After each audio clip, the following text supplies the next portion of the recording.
Assalamualaikum warahmatullahi wabarakatuh. Perkenalkan, nama saya Khoiri Handayani, absen 13 dari kelas 12 MIPA 4 SMA Negeri 1 Padangan. Di sini saya akan menceritakan sepenggal novel sejarah yang berjudul Laut Bercerita, sebuah novel oleh Laila S. Chudori.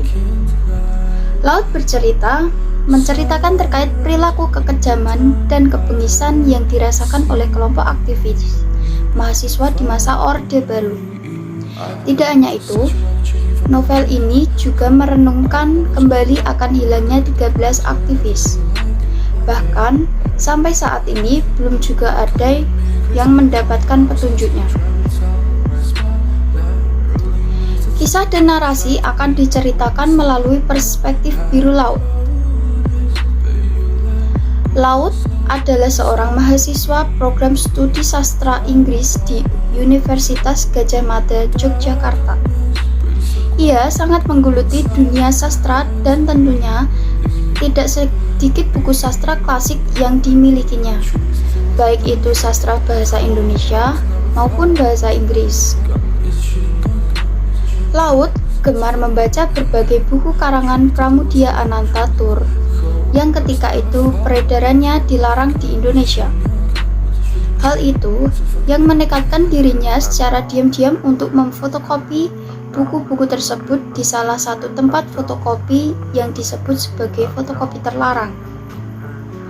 Mulai dari sana, dirinya bertemu dengan Kinan, salah satu mahasiswa FISIP yang memperkenalkan Laut akan organisasi Winatra dan Wirasena. Setelah ikut bergabung dengan organisasi Winatra, Laut jadi semakin menggiatkan aktivitas diskusi buku bersama rekan-rekan seorganisasinya. Bukan hanya buku, melainkan beberapa konsep yang hendak mereka lakukan untuk menentang doktrin pemerintah di negara ini yang telah dipimpin oleh satu presiden selama lebih dari 30 tahun. Kegiatan Laut tidak hanya berdiskusi di organisasinya, ia juga gemar menulis. Laut kerap menuangkan gagasannya ke dalam bentuk tulisan.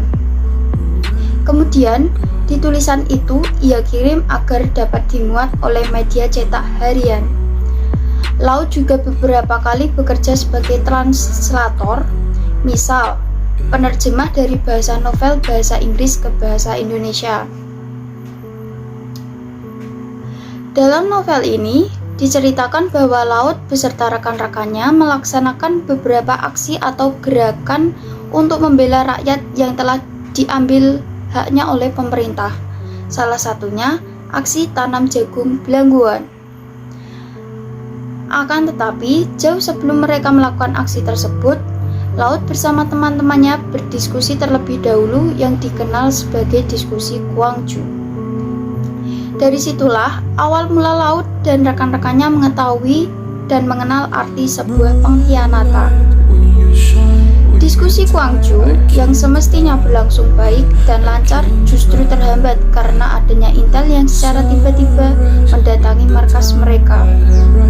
Namun, tidak ada yang tahu pelaku yang membocorkan diskusi mereka.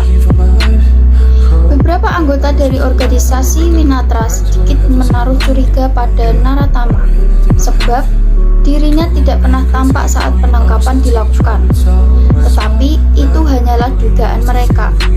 Belum diketahui kebenaran yang sesungguhnya seperti apa. Sesudah melancarkan aksi tanam jagung di Belangguan, Laut beserta rekan-rekannya kembali ke terminal. Mereka berpisah-pisah, ada yang ke Pacet dan ada juga yang ke Yogyakarta. Saat berada di ruang tunggu bis, terdapat sekelompok orang mencurigakan yang mengintai mereka. Hingga akhirnya, Laut beserta teman-temannya yaitu Bram dan Alex, sementara yang lainnya entah melarikan diri kemana. Laut, Bram, dan Alex dibawa ke suatu tempat, semacam markas tentara. Di markas, sekelompok orang menginterogasi Laut, Bram, dan juga Alex. Tidak hanya diinterogasi, Mereka pun diperlakukan secara tidak manusiawi, seperti disiksa, diinjak, dipukul, bahkan disetrum. Pertanyaan sekelompok orang tersebut tidak lain adalah siapa dalam atas aktivitas yang mereka lakukan. Setelah kurang lebih dari 2 hari 1 malam, penganiayaan dan penyekapan itu pun berakhir. Laut, Bram, dan Alex dikembalikan ke terminal Bungurasi. Di terminal Bungurasi, Laut, Bram, dan Alex dijemput oleh kedua kakak dari Anjani. Mereka bertiga dibawa dan ditempatkan ke sebuah tempat yang aman di Pacet. Di sana ada Daniel, Kinan, Anjani beserta teman-teman yang lain menunggu mereka. Singkatnya, Laut diringkus lagi oleh sekelompok orang yang tidak dikenal, tepatnya tanggal 13 Maret 1998. Semenjak mereka menjadi buronan di tahun 1996, sebab organisasi Winatra dan Wirasena dikatakan berbahaya bagi pemerintah, kemudian Sunu, Masgala, dan Narendra secara tiba-tiba hilang. Kemudian lambat laun beberapa rekan-rekan yang lain pun hilang entah kemana. Lalu sekarang Laut disusul oleh Alex dan Daniel yang juga menghilang. Saat penculikan dan penyekapan itu, mereka memperoleh siksaan yang sangat tidak manusiawi, bisa dikatakan sangat sadis dan biadab. Mereka semua dipukuli, disiram dengan air es, disetrum, bahkan digantung dengan kaki yang berada di atas dan kepala yang berada di bawah. Ditelentangkan di atas batangan es yang sangat dingin, serta penyiksaan-penyiksaan lainnya yang lebih sadis dan mengejamkan. Di bagian pertama, tidak hanya membicarakan terkait aktivitas Laut dan teman-temannya dalam pergerakan yang hendak mereka jalani, melainkan ada pula sisipan kisah antara Laut dan anggota keluarganya. Saat Laut dan teman-temannya menghilang, semua kehidupan mereka dan orang-orang terdekat mereka pun senantiasa berubah. Sejak Laut kuliah di Yogyakarta, ia dengan bapak, ibu, dan Asmara, adiknya Laut, semakin jarang berkumpul bersama. Oleh sebab itu, bapaknya memutuskan bahwa hari Minggu adalah hari bersama untuk keluarga mereka. Tidak boleh ada yang mengganggu. Saat makan malam adalah hal yang paling menarik. Bisa dikatakan menjadi sebuah ritual bagi mereka. Di sana adanya kebersamaan dan kebahagiaan yang terpancar dari wajah-wajah mereka. Manat dan kesimpulan dari novel Laut bercerita, yaitu meski kisah yang dituangkan dalam novel ini terlihat fiksi, tetapi nyatanya perjuangan yang dilakukan oleh Laut dan kawan-kawannya adalah aksi nyata, yang mana hal itu sebelumnya terjadi pula di rezim Orde Baru tahun 1998. Tentunya ada langkah panjang dari para pejuang bangsa ini yang harus mereka tempuh. Hal itu tidak serta-merta dilalui dengan mudah. Tentu ada berbagai kesulitan yang mereka perjuangkan demi bangsa ini, serta pertunjukan di masa sekarang. Para pejuang rela untuk jatuh, lalu bangkit dengan harapan agar kelak di masa mendatang, semua tidak sama layaknya di zaman mereka. Dari semua perjuangan itu, banyak yang dapat kita petik dan teladani, serta mensyukuri dengan kehidupan sekarang ini yang lebih baik dari masa sebelumnya. Dalam novel Laut bercerita, ada bentuk yang dapat kita nikmati di masa sekarang ini apabila dibandingkan di masa tokoh Laut, tepatnya di rezim Orde Baru tahun 1998. Bentuk itu adalah sebuah kebebasan berpendapat yang terjamin, tetapi hal tersebut harus diiringi pula dengan suatu bentuk kontribusi.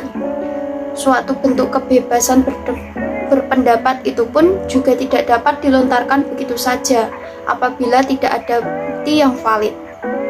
Selain hal-hal di atas, tentu masih ada banyak amanat yang dapat kita ambil dalam novel ini. Maka dari itu, buku Laut bercerita sangat direkomendasikan dan sangat layak untuk dibaca. Kisah yang dialami oleh tokoh laut dan rekan-rekannya yang hilang di rezim Orde Baru pun tidak akan habis termakan waktu. Sebab memang kenyataan hal itu terjadi di negeri ini. Bahkan hilangnya beberapa aktivis di masa 1998 tidak ada titik temu hingga saat ini. Novel fiksi terkait sejarah Indonesia ini secara implisit menyadarkan kita agar jangan sekali-kali melupakan sejarah kelam di negeri ini. Dengan sistem demokrasi, seharusnya pemerintah siap menerima hak kritik dari para rakyatnya dengan segala kebijakan yang dibangun. Apabila tidak, tentu banyak terselip berbagai rahasia dan teka-teki, seperti kejadian di era 1998 yang menjadi sebuah tanda tanya besar. Sekian penggalan dari novel yang berjudul Laut Bercerita karya Leila S. Chudori. Sekian dari saya, Khoiriyah Handayani. Wassalamualaikum warahmatullahi wabarakatuh.